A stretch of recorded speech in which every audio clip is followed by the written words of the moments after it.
Good evening, ladies, gentlemen, adventurers. Welcome, actually, for the last time to Twilight Malediction, a Rime of the Frostmaiden campaign. After 10 months of diligent work by our amazing players, a little help from their dungeon master not standing in their way too much, the party finally concluded, rid the Icewind Dale of the Frostmaiden's curse. And as within the confines of the game, I like to believe that I have a hand in how it goes. The game is now over. The narrative that we've set out to achieve has been completed. And I feel it's only right for our players to decide what happens to their characters outside of the confines of the game. So tonight, for our final episode for this campaign, we're going to bring you an epilogue where the players, our amazing cast, is going to tell you what their characters, the awesome adventurers they've been personifying for 10 months now, what they get up to. Give them the ending that they see fit, as they are the embodiment of the people that play this game with us. So with that said, this will be a little bit of a shorter episode, but I feel like it was necessary, and it's something I wanted to do. And I intentionally told them not to tell me what they were going to do, because for one of the few times in the campaign, I would like to be an audience member, and I'm invested in their characters, and I want to know what they get up to. So with that, real quick, I'm your host and dungeon master this evening, Manny at GrowedUpGeek on your social medias. As of Monday of next week, November 1st, every single episode of this campaign will be available on our YouTube channel, along with every other episode that of any of the shows we've ever done on this channel. But we will have one complete campaign that you can watch all the way from the beginning to the end, starting Monday, November 1st. We're very excited about that. So before we do that, let us get to our cast members. For the last time, they'll be introducing themselves and the characters that they will be playing. We'll jump right back into where we kind of left off the last episode. And then everybody's going to get a couple of moments uninterrupted to explain what their characters get up to post Rime of the Frostmaiden. So let us start with our introductions. Our cleric, Dustin. Tell us about Kelroth, buddy. Yeah, my name's Dustin. I played a half-elf cleric of the life domain. He spent like the first 34 episodes, something like that, being a pacifist, but he got a little violent at the end. It was 30. It was a 30 it was a big, nice round number for there you go. Your big character development, as it were. Yeah. So, all right, awesome. Let's go upstairs to Lewis. Tell us about Baldr. I'm Lewis. Baldr was a planar traveler, sent to kind of find his way, and he realized that, he liked what he was sent to do. Kind of really enjoyed it. So that was a lot of fun seeing how he actually progressed, because I really didn't know where he was going to go from the beginning. Like, I had an idea, but yeah, with a story, it was nice. Awesome. Appreciate it. And last and not least, our resident barbarian, both in real life and at least in this campaign. Somebody who embodies their character every day. Tenta, tell us about Jaatuuli one last time. I'm Tenta. I played Jaatuuli. He is native to the Icewind Dale. He is lizard folk, worshipper of Cryovane. His tribe was given a boon by their worship that they were able to survive in the deepest, coldest winters. So his tribe established themselves up on a gigantic mountain overlooking the Sea of Ice. And so Jaatuuli was personally invested in the cure, and he did not set out and to find a cure for the curse. He set out originally just to make some money off of some scrimshaw in town, and kind of happened to realize that he could maybe make a little bit more money by signing on with the adventure happening on the posted board. So help your neighbor make some coin. There you go. And with us tonight, unfortunately, not with us tonight, Landon. He played Orryn, our unbelievably optimistic and forever just down for whatever artificer who had a few love affairs with items that he shouldn't, and at the end kind of felt a little betrayed by his one-time friend, or as Landon described him, as his common frenemy through his schooling, to have him betray him, but never lost his spirit and was forever kind of the enthusiastic heart of the party. All right, so that's everybody. Once again, Manny, just your host this evening for the most part. At GrowedUpGeek on your social medias. You like what we do, give us a like, follow, or sub, depending on what they ask for. And with that, let's get to episode 38, the epilogue. So we finished off last time, the players just having not only rid Icewind Dale of the curse by using the artifact, but also, in fact, kind of asking for things that they wanted the most. And everybody, for the most part, did want to restore the weather in Icewind Dale. Nobody had any really selfish requests. That's why it was supposed to be anonymous, just in case anybody wanted to do that as their last minute reveal. Fuck you guys. I want to be a spider. Done. So, along with ridding Icewind Dale of the curse and escaping the collapsing caves of hunger, the party made it out into Icewind Dale just in time to see the sun break through the clouds and bathe the inhospitable and frozen tundra of Icewind Dale in sunlight for the first time in 2 years. And as the party became adjusted to the light that they'd only seen for a day during their time there when they ascended the mountain higher than the clouds, Auril herself made her appearance and fought a somewhat valiant attempt at some kind of redemption for her, only to fall to the party. And as she did, she turned to ice and shattered, crumbled. Jaatuuli began to have an odd transformation. And his lizard features became a lot more exaggerated. His body stretched. New appendages grew out of his back. And after a couple of moments, your lizard friend, Barbarian, had fantasy incredible hulked into an enormous feather adorned white dragon.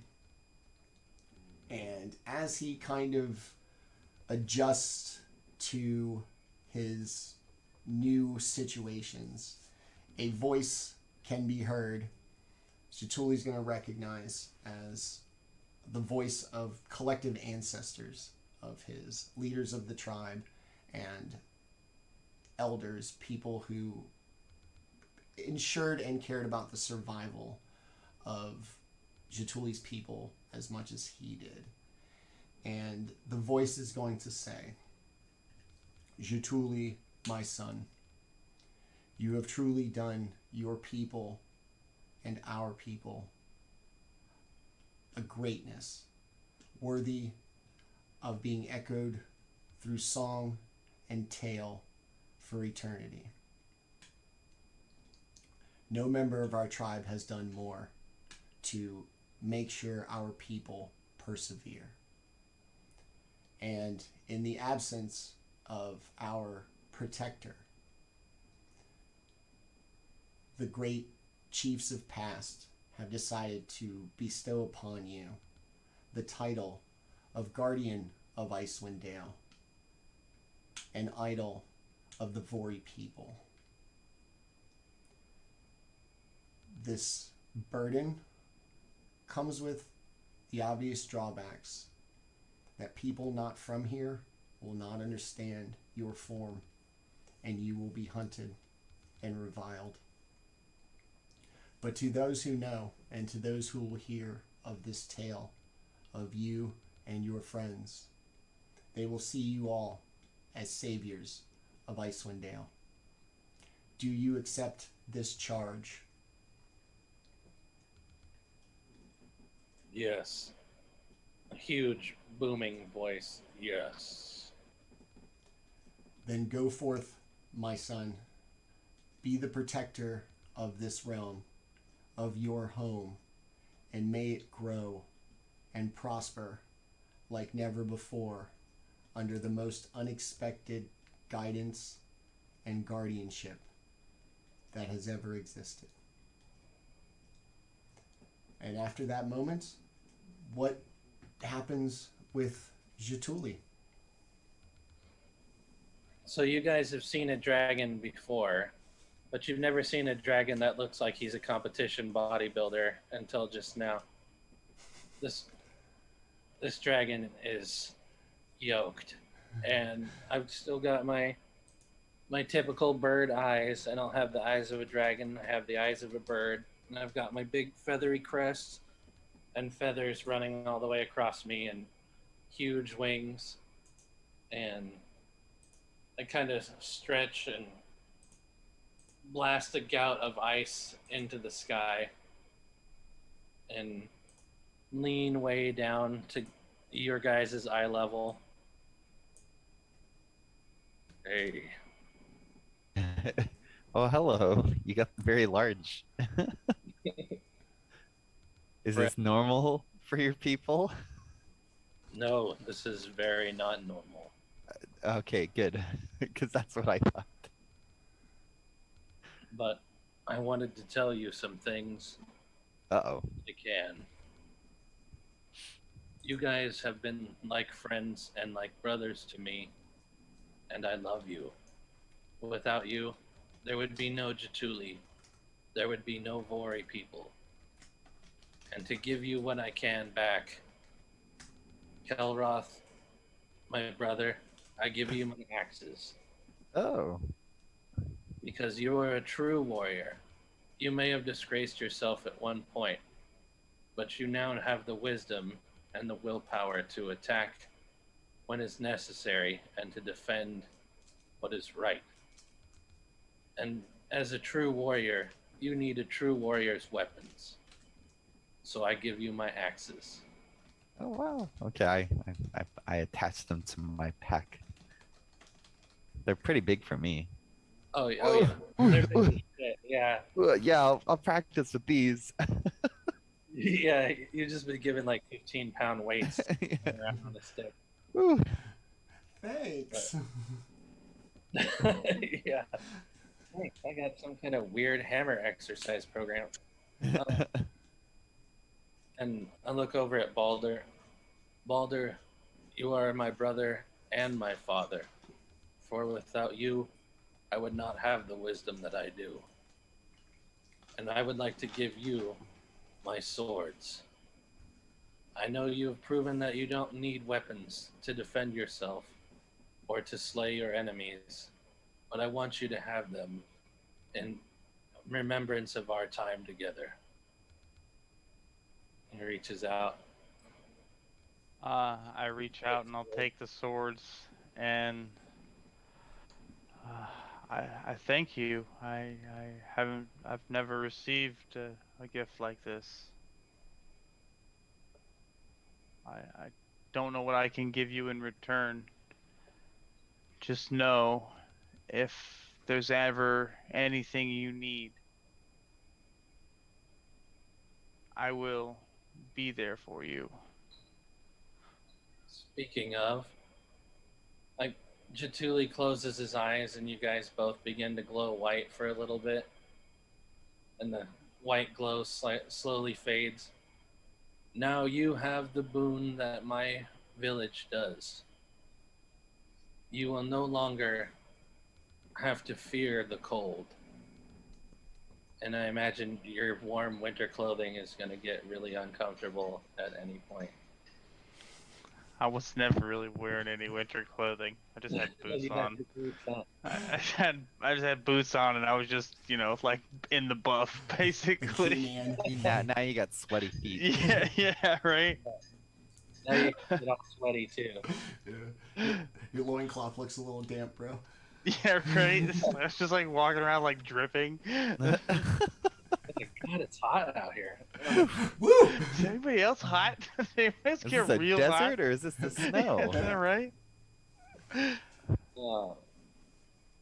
Jaatuuli opens his big old giant dragon hand, and I forgot about Orryn, huh? Because he's not really here. I mean, Well, he's here, but not here. But Yeah. yes. Okay, well then, for Orryn, who is my friend and my son, I give you my quill of Alona. May its magic make you happy. May you unravel its mysteries and have something to play with forever. Orryn reaches up as best he can, probably even hopping a couple times to actually reach it. And probably, like with all magical items, is significant or otherwise, he takes it excitedly, begins to try to scribble with it and see if he can get it to do magic things, and even adopts the name Mr. Quill. Ah, excellent. I love that. And Jaatuuli reaches his hand out again, and there are 3 holy symbols hanging from each claw. These pendants are for you. Know that they are not just regular holy symbols, but these you can use to invoke me. If you ever have a time of dire need, I will find you. And I will either rescue you or be by your side however you wish. I appreciate it, and I take the pendant. Yeah, I'll definitely take it. Orryn, overwhelmed by yet another seemingly magical item, takes it, and his little arms are probably getting kind of full with stuff. He puts it on, it's way too long. Looks like a rapper chain. It's down to his waist. Just dragging on the floor. Still loves it.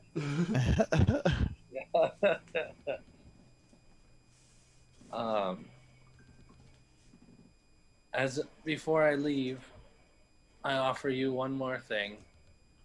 A ride to the end of the dale, for that is as far as I will go until I have this place back in order again. Maybe you could just give us, or at least for me, a ride to, it's called East Haven, right? Wait, is that what it's called? Which one? Yeah. One of the 10 towns. Yeah. Yeah. That's wherever you want, in the dale or to the edge of the dale. Yeah. That would be helpful for me. And I'm gonna kind of just quickly look around though and see if as Jaatuuli grew, if his backpack fell off and a sloshy mess of Siri poured out of it. I'm gonna be Orryn, I'm gonna put this back together if you can help. And I just start arranging the pieces. I'm I've never cast this spell before, so I'm just I guess I better put it together the best I can. So I'm just kind of sloshing pieces of body together to make a full body, even though it's cleaved in twain. And then it'll take me an hour, but so if anyone's going to do anything before that, that's fine. But I'm going to cast Raise Dead, which works on somebody who's been dead no longer than 10 days. So I'm sure it'll work, theoretically. and it'll neutralize any poisons or diseases or Does it put 'em any back other together? kind of stuff. Yeah, it should put them back together. It doesn't dead creature yada yada. So if So anyone, yeah, it says it doesn't restore missing body parts. Does it It glue them would back automatically fail, but it says it closes all mortal wounds. Okay. So assuming Being- we have all of Sindri and we arrange it in a human type fashion, the spell should work. As long as we didn't like leave his brain behind or something. It says if there are Just any like body one parts that are vertebrae integral for survival. So if we didn't forget his brain or heart or something, if we forgot his gallbladder, he'll be okay. that's all in there. I think it's all in I there. was though. thorough. As the man who made the cuts, I did a real clean job. Coming back from the dead is an ordeal. He'll have -4 on attack rolls and saving throws and ability checks for a while. No, I'm never gonna use them. Yeah, alright. but I know. Just throw. I just wanted to tell you guys that if anyone asks who your holy symbol is of, Jaatuuli Lohikarme is no longer. I am now just Yatu, protector of the Icewind Dale. Yeah, two. Yatu. Awesome. Cool. And then I'll just kind of like lay down like a cat, Yeah. my head right next to you guys, and listen to whatever's going on next. Do dragons have toe beans? I think that's the question. They got full finger beans, dog. Like And they got finger- like mini chicken nuggets. yeah, and feathery ones at that I would too. say it's probably the size of like a Volkswagen Beetle. I'm gonna I will say I put Sindri back together, and I used up my diamonds. Diamonds gone. Bye bye. Bye, Diamond. Oh. Bye, Diamond. After Jaatuuli accepts his new charge and lays down upon giving his gifts to the party, a figure appears relatively close by, bathed in an exceptional blue glow that the party would recognize as the glow that Baldr has when he rests. And as this figure materializes, Baldr's going to recognize him as his master, somebody who he has sought wisdom and guidance from, and charged him with awaiting a task atop a mountain near Icewind Dale for almost 250 years. He sat waiting for a task. His task was to come here and help end the curse. Baldr, you have done our order, our kind, our plane, and yourselves proud. You've shown patience, wisdom, acceptance, as well as martial prowess. Things that we strive for and have forever. Your task here may be done, but we offer you two choices. You may join the Brotherhood of the Four Fists. Use the wisdom and strength to free other lands and planes of their problems like you have with it here in Icewind Dale. Or, after much deliberation, we have decided to grant you a place on the Undying Court, but you will be unable to walk the prime material plane any longer and must rely on shaping the current world through advising and not action. What do you choose, my brother?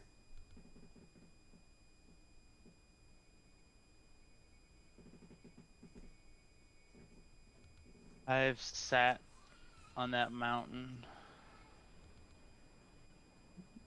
beating my hands against the walls, shaping the strength granted to me by yourself.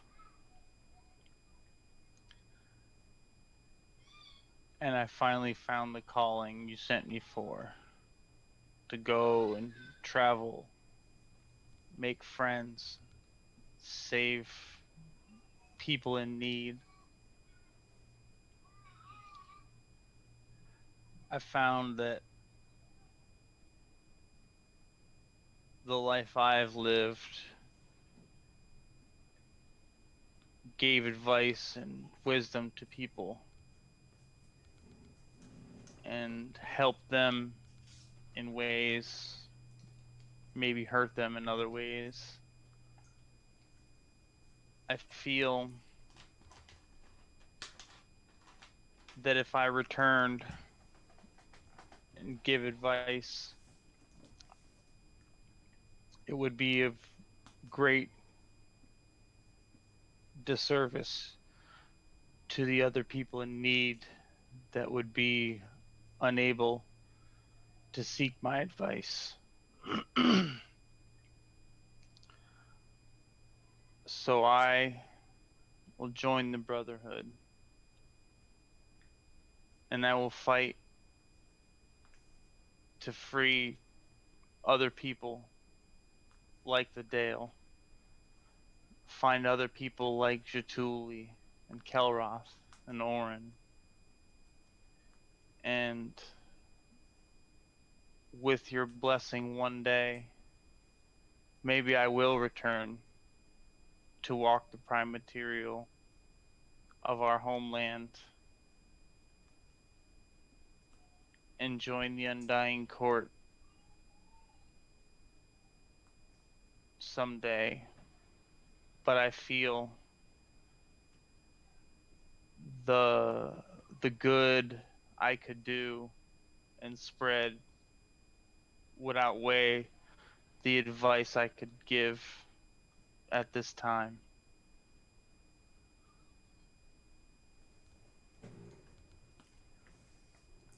Very well.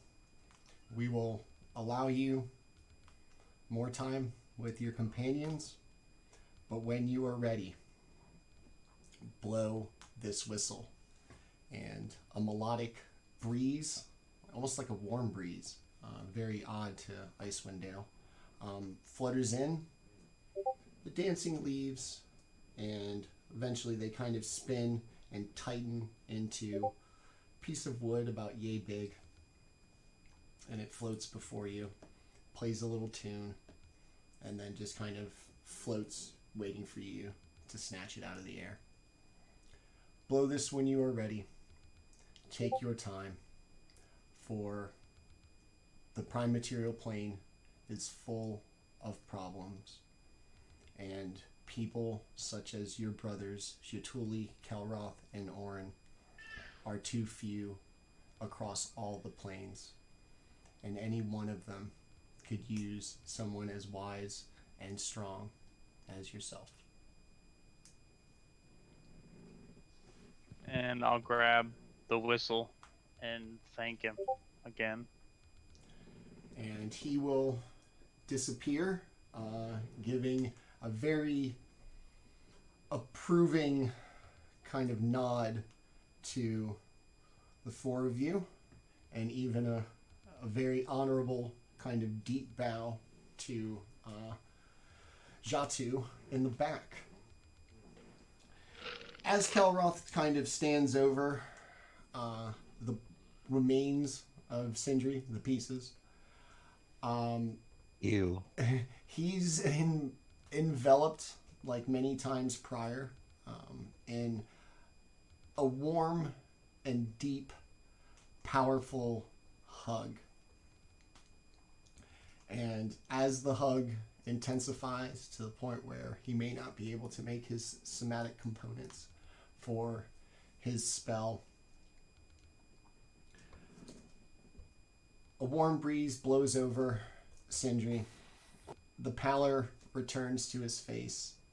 The gaping seam that existed in him is sealed, and despite your brief time with him, it more or less appears as if your spell has worked. The deep melodic voice of Orryn, your deity, speaks. And let me hold on, make sure I get it right. Kelroth, my unlikely and unknowing devotee. Your time in life on the Sword Coast has passed. You have found redemption and, most importantly, peace in Icewind Dale. I offer you to stay and embrace your new life. Help other wayward souls who come to this place to forget, that may find the forgiveness and redemption that you not only sought, but have hopefully have found. What say you?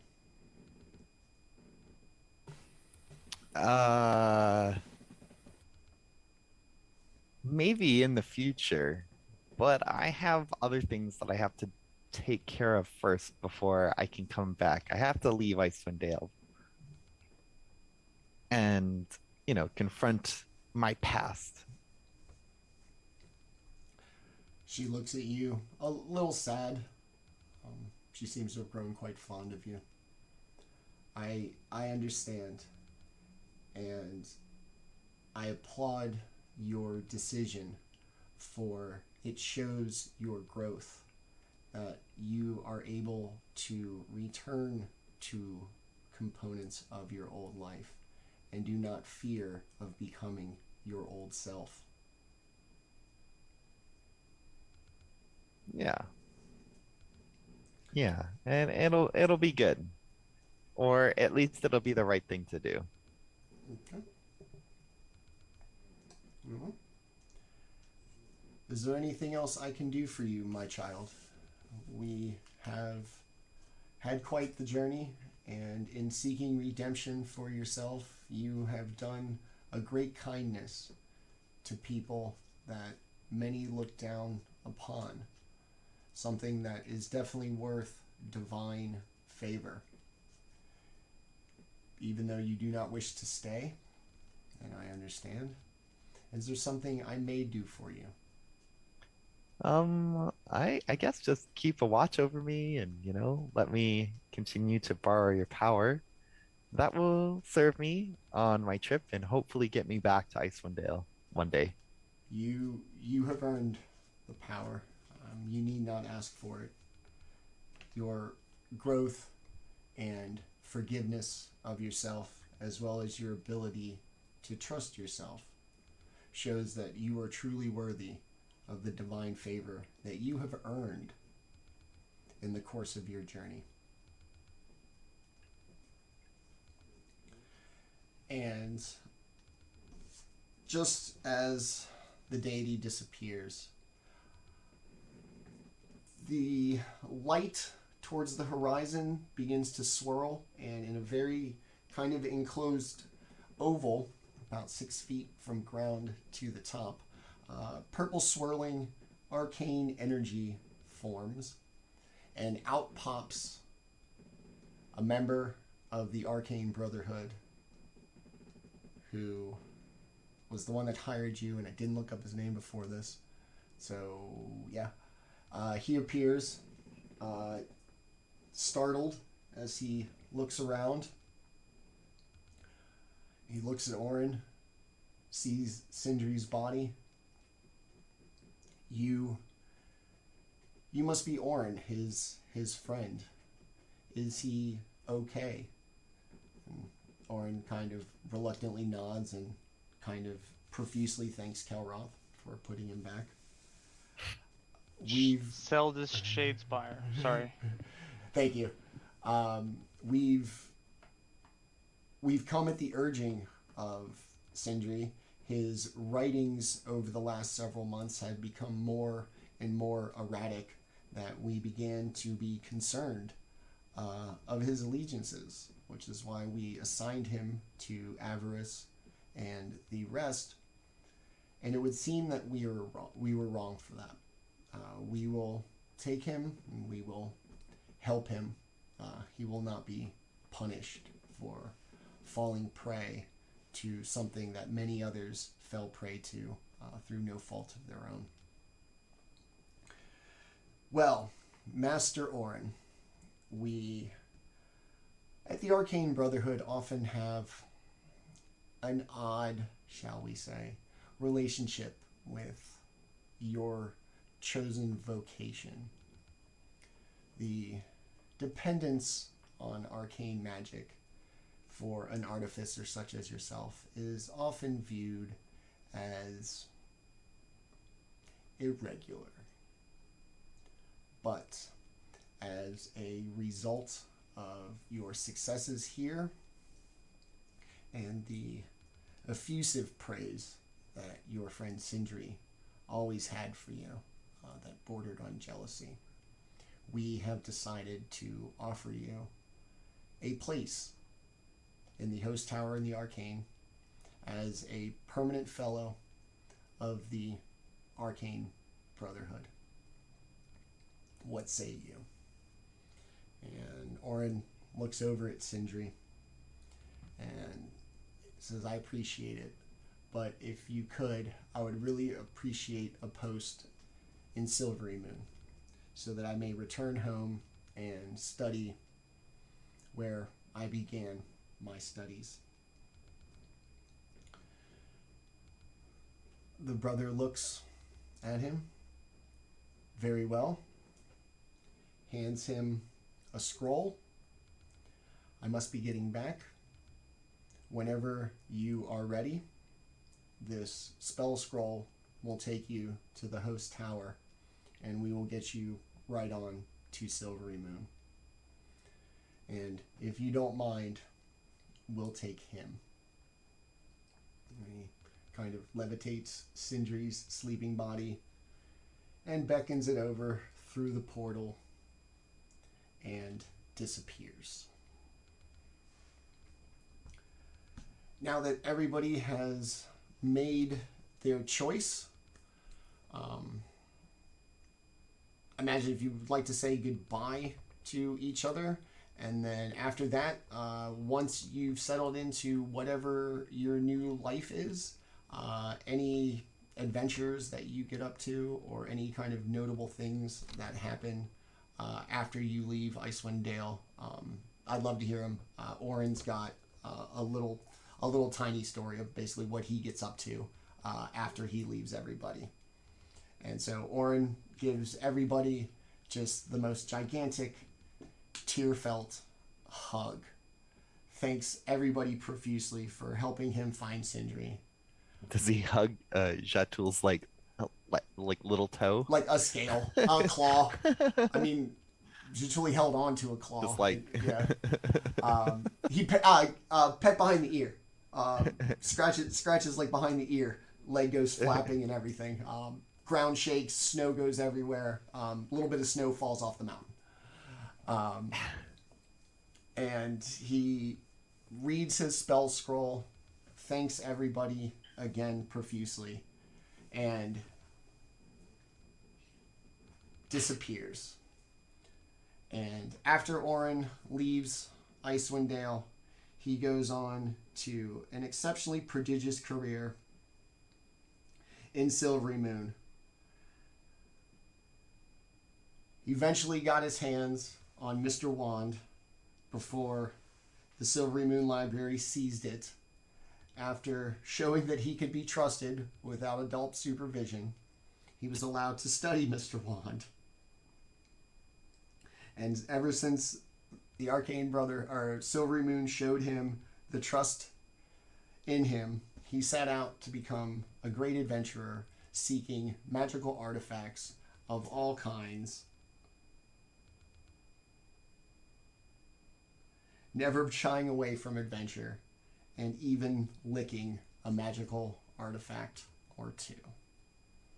And that will conclude Orryn's story. He didn't turn into like an evil demon or something? Nope. Oh, well, that's unfortunate. Happy Missed little opportunity. happy little artificer. Just The smiliest, kindest devil you've ever met. Yeah. When eventually this party goes to hell, Orryn will be like, "Holy shit, Orryn! Yeah. You were the last person I expected." Exactly. Now die. All right. Jaatuuli, after you drop Kelroth off in East Haven, what becomes of Jaatu? After dropping Kelroth off, Jaatu says goodbye and flies off to the town of Lonelywood and starts sniffing around for drow, and eventually finds a mine entrance that smells like drow. So he smashes through it and uproots it and makes a huge crater in the ground and starts basically going through and eating drow. And once the drow are thoroughly dead, he goes back up into the air and perches every night on the Vori Mountain to watch over the people, but during the day he flies across the land and with his crazy eagle vision he keeps an eye on everything, and every once in a while he'll land and talk to people that aren't immediately like, "Oh God, kill it," you know. And yeah, he just upholds his bargain as warden, and that's his fate. Awesome. Baldr, after you blow the whistle and join the Brotherhood of the Four Fists, what do you get up to, and how does your story end? So, Baldr spends the next, I don't know, what would be considered, in human years, the next, 50 to 60 years, traveling across the plains, really just kind of as a lone wanderer until he comes across, people in need, and he lends them a hand, where he can, makes as many friendships along the way as possible, and starts to do a little research for a friend. And over the years, he comes to find out that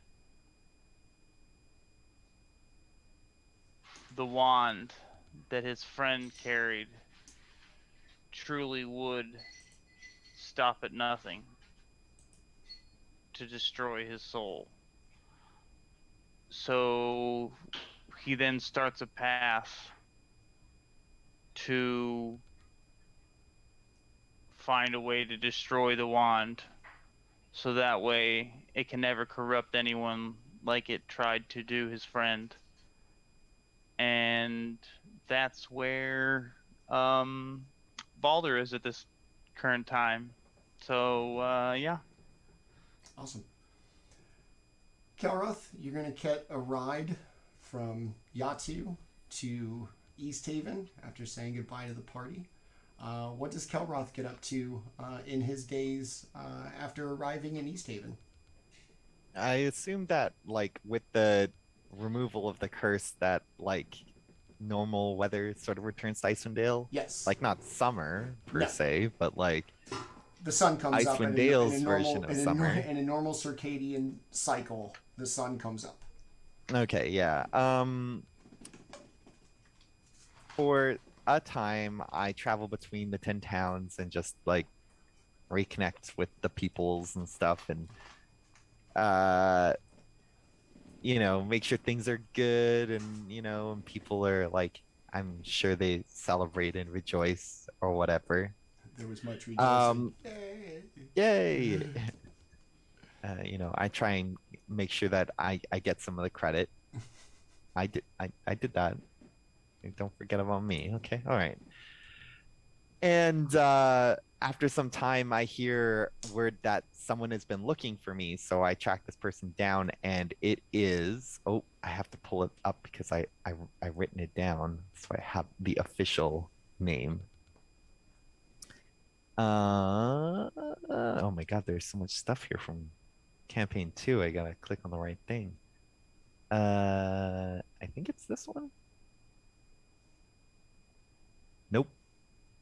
Sorry, 1 second. This one. Oh.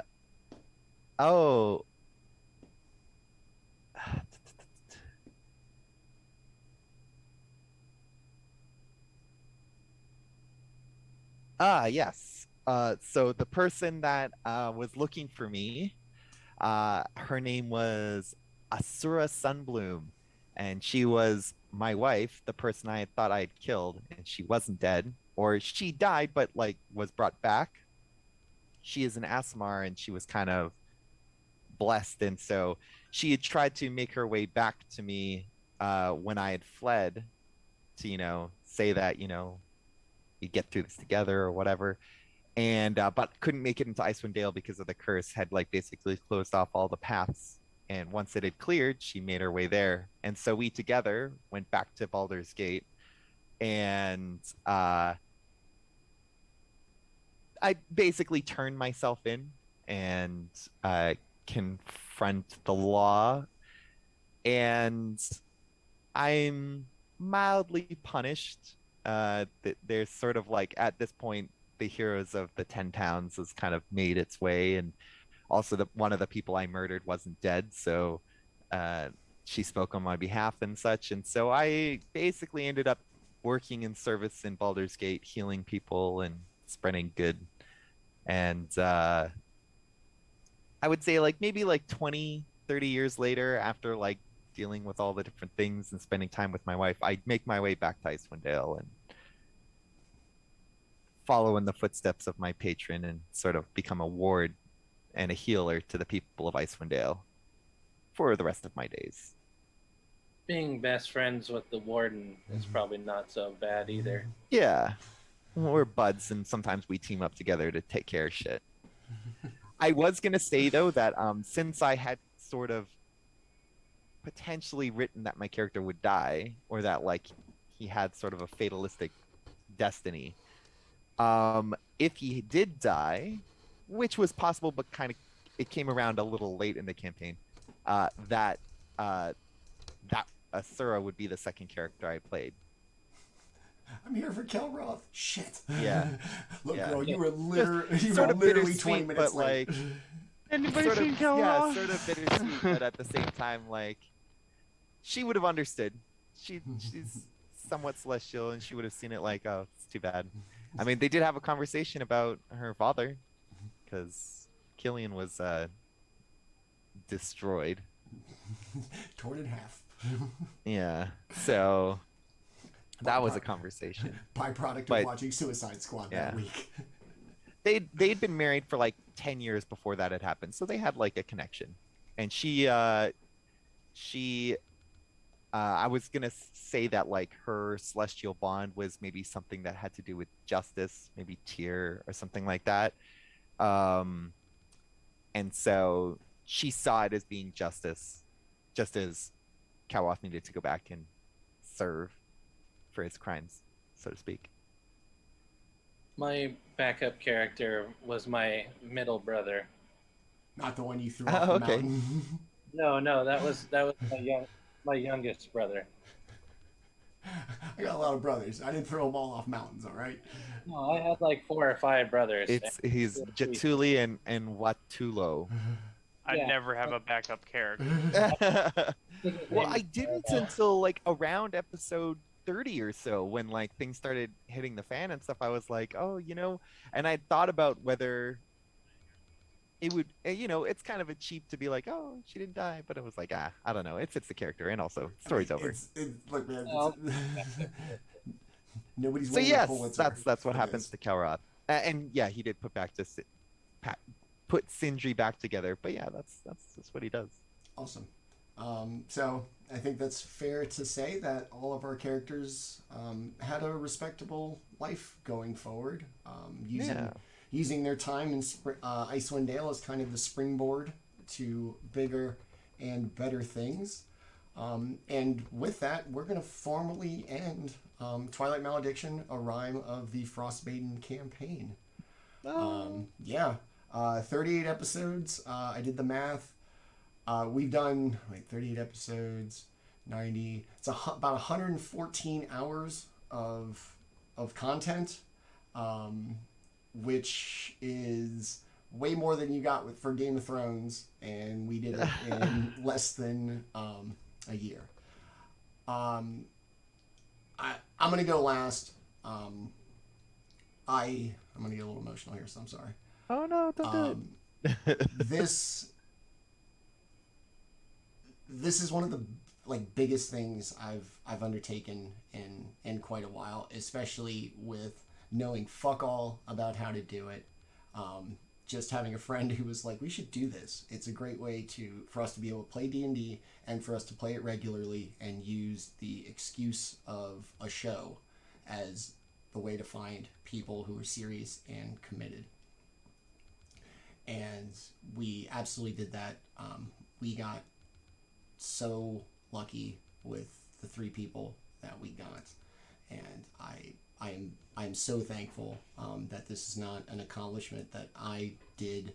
It is something that we did together from the jump. I cannot thank you guys enough, and it just means the world to me that not only have we become friends like we have, but that we not only went through this, but that we're going to do it again, starting again in 3 weeks with a whole new thing. And it's amazing, and thank you guys.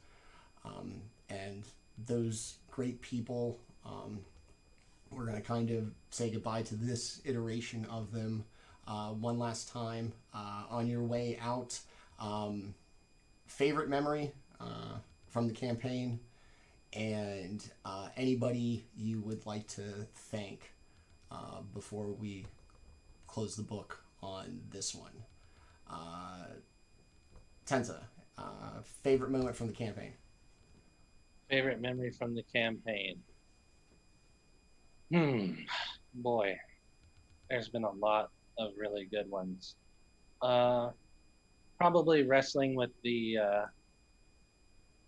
Goliath in Lonelywood at the one-armed orcs bar. Destroying the dude's bar. Yeah, that was probably the most imaginary fun.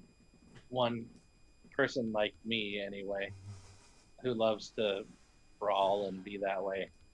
That's probably the best possible time I could ever have. Awesome. Thanks, man. Anybody you want to thank? Yeah, I want to thank my wife for putting up with me and giving me the space to do this, and my roommate John, who is no longer my roommate and is back in California, because he would kind of shut down whatever he was doing to give me the space and the quiet to run the game without being a nuisance, and I appreciate that. And all of you guys for accepting a big weirdo like me as friend, and yeah, I just really appreciate you guys. I love you, buddy. Thanks for everything.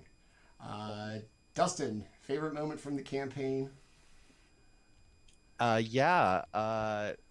Probably the Quody Fingers most controversial one, but I loved it when we killed that guy and then I brought him back and then we killed him again, and and all the conflict that stirred up.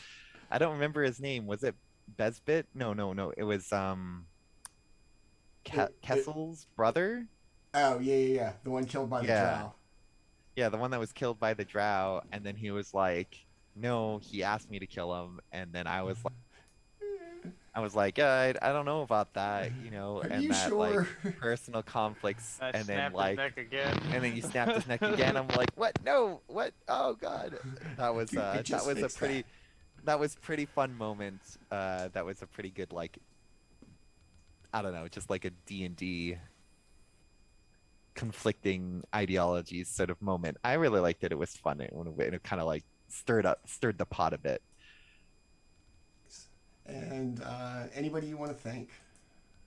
I guess, you know, just the usuals. Just like I thank my man for putting up with me, you know, with being loud and getting excited, and just, you know, you guys like Manny for putting in all this work, and you know, accepting my in or giving me the invitation to come and play with you guys, and also just like, you know, we're all a bit weird in our own little ways, and but we get along, and I think that's cool. So you guys are all awesome, and I love hanging out with you. I love you, buddy. Thank you. Thanks for being a part of this. Dustin was one of two people that I had no interaction with until the invitation. Right? You filled out. Yeah. I put a post on Reddit. You filled out the questionnaire. I went through everybody's questionnaire and was like, I think this dude's gonna be dope. Hey, man. So remember that Yeah, it thing you was filled pretty. And I'd actually kind of, when you messaged me, I'd kind of given up being able to play, because this was like, what, like just before COVID, right? Like, December is when we started. I think or just December is after when COVID, right? I don't know, whatever. Yeah, December of last Yeah. year. Like, still raging. No vaccines, no nothing yet. Yeah. And I was like, I knew I'd heard a lot of people were like, oh, we're playing online and we're doing this and doing that. And my own group had like sort of fallen apart. So I wasn't dungeon mastering anymore. And I had sent some messages, and one person had got back to me and was really like snarky and just like, "You're not good enough to be in my group." And I was like, you know what? I think I'm just gonna keep playing video games. I'm good, you know. But you got back to me like literally the day after I made that decision, and you were really nice, and you were like, "Oh, IDM too. I understand." And so I was glad that I took the opportunity, because I've played a lot before, but I've always only played a session or two, because I've always been like, nah, I'm not feeling it. It's not working. So, hey, I stuck it out. So clearly I was enjoying myself. Awesome. Thanks, buddy. And last and not least, the guy who basically was like, hey, man, why don't we do our own thing? We can get a good game. We can do it together. My buddy Lewis, along with these guys, you're a big part of why we're here. So thank you. And favorite moment from the campaign, and anybody you want to thank? Favorite moment of the campaign is going to be towards the beginning. The burning down the bar.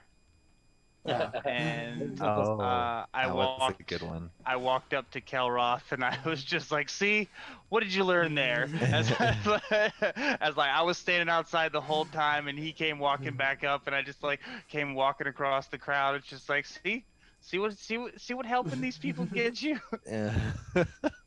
Yeah, that was one, another good one. Yeah, yeah, that's true. that one got me for a while.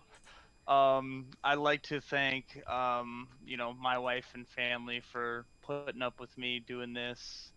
Yeah, my wife supports me doing this, so which I thank her wholeheartedly. Thanks, Irene. And yeah, exactly. And I'd like to thank your wife for letting you do this. Agreed. Because it's one of those things that's yeah, and I'd like to thank you because, you know, yeah, without you, this would still be just kind of like one of those things that I was thinking about and still thinking about, instead of like, hey, why don't we just do this? And yeah, and I'd like to thank you two and Landon, but he's not here. But yeah, for actually answering those posts. Is, hey, you know, just some random people on the internet. Do you want to play D&D? Would you like to play D&D? If so, Yay. answer this form. Yeah. Yeah. Other than that, I had a blast. This is the first actual campaign I've gotten to finish. I've always, you know, couple here, couple there, never gotten to, you know, start to finish a thing, and getting to do it virtually with you guys was a real treat. And yeah. Awesome. Thanks, buddy. All right, before we get out of here, a couple things. One, I'd like to thank, obviously, my players. You guys, I say this every week. I do love you guys, and thank you so much for this. This whole thing is such an important outlet for me that it's weird when you don't have a group. And to have one is one thing. To have one that was great. And to have one that, even despite playing together for 10 months and completely finishing a narrative, for everybody to decide, yes, we want to do whatever, we want to stay all together, we want to do it again, basically, is just some of the most incredible validation and just overwhelming emotions that I can't express to you guys, so thank you. In addition to them, everybody who's watched, I mean, shit, man, like, we could just be playing D&D on Zoom. Instead, we got people that watch on the regular, follow and subscribe to our channel. Thank you so much. You know, we are not Critical Role. Do not expect us to pull in $9.6 million in a calendar year. It is not going to happen. If we make, I mean, they make a lot more than that. But just from Twitch was 9.6. We are not getting rich off of this. I am heavily invested into this. Lewis is invested into this. This is not a money making thing. We do it for the community and for us to have an excuse to play together. And so if you've come out to watch 5 guys play Dungeons and Dragons, thank you so much. To my original gaming group on Wily Hobbit Twitch channel, Dave, Mara, Andrew, Paige, Mike, Andrew, and Scott. Thank you. You guys got me my start, like, in the bigger community, showed me how to do this, taught me that there's great people out there that can meet just randomly from posts on the internet and get together and have a hell of a time playing Dungeons & Dragons. So thank you so much to all of the DMs who've helped me. It's more than I can name. Most of you aren't in our Discord community because then people would see what I talk about. Thank you to everybody who's helped me with this campaign, with what's going to come to the future, especially my buddy Fenris Wright, Wesley in the Netherlands, for his help on what we have coming up on November 16th. To everybody's partners who support them just like mine does and lets us get away for 3 hours at a time to play internet fantasy make-believe with dice. Thanks. It may not make sense to you. It's something we obviously love for the camaraderie and the game itself. So thank you for supporting us. To my wife especially, Katie, I love you. You put up with a lot of shit with me doing this, taking over a room of the house. I always have a yellow legal pad in my hand writing stuff while you're talking to me. I love you, baby. Thank you for supporting me, and all this is a big part of your support. So with that, a couple bits of news. Starting November 16th, all 5 of us, Landon will be back from his work trip by then. We will be premiering our second campaign, secretly calling it Campaign 2 behind the scenes. The formal name is Eberron Tranquility's Twilight. It is a campaign I've been working on for 2 years. Eberron is my favorite setting, and we are going to do a really in-depth political intrigue sandbox, super ambitious, probably the biggest thing I've ever done as a dungeon master. We're super excited for it. We're going to get started on that in earnest. It's starting tomorrow. Today I want to enjoy the last of this. So be on the lookout for that. Same group, same time, same channel, just whole new adventure, all new characters. The stuff that they've already told me about it's going to blow this one out of the water, and we've had an immense time doing this. I cannot wait for what Eberron is going to be. Until then, we will be doing our regular guest-hosted One-Shot Wednesdays from now until November 13th? No, 17th. 17th, I believe. We have guest DMs. You get to watch me play, which is awesome. Had a great time with Sam and our 2-part Shadow Within the Hills the last 2 weeks. This week we have our friend Litsa Bronwyn and her Halloween campaign, our Halloween one-shot. That'll be a blast. A couple more after that, and then a couple little more surprises for the Wednesday night show, and then something very big that we're going to announce for Wednesday nights in 2022. We'll announce that in a couple of weeks. To everybody who's watched, to everybody who's played, to everybody who's helped me with this and us, thank you from the bottom of my heart. This whole thing has been just an incredible accomplishment and achievement, and I'm so overwhelmed by the support and just how cool everybody's been with it. So thank you to everybody else. For the very last time on a Tuesday night from Icewind Dale, this has been GrowedUpGeek Gaming's Twilight Malediction, Rime of the Frostmaiden campaign. Next time you see us, all new overlay, all new setting. And until then, thank you for watching, and we will see you very soon. But before we go, we're going to drop real quick, once again, the trailer to Eberron Tranquility's Twilight, and then we'll get out of here. So thank you to everybody who watched. Thanks for checking in tonight for this very kind of short special episode. I really appreciate it. And thanks for everything. And next time we see you all on Tuesday nights, it'll be from Eberron. Later.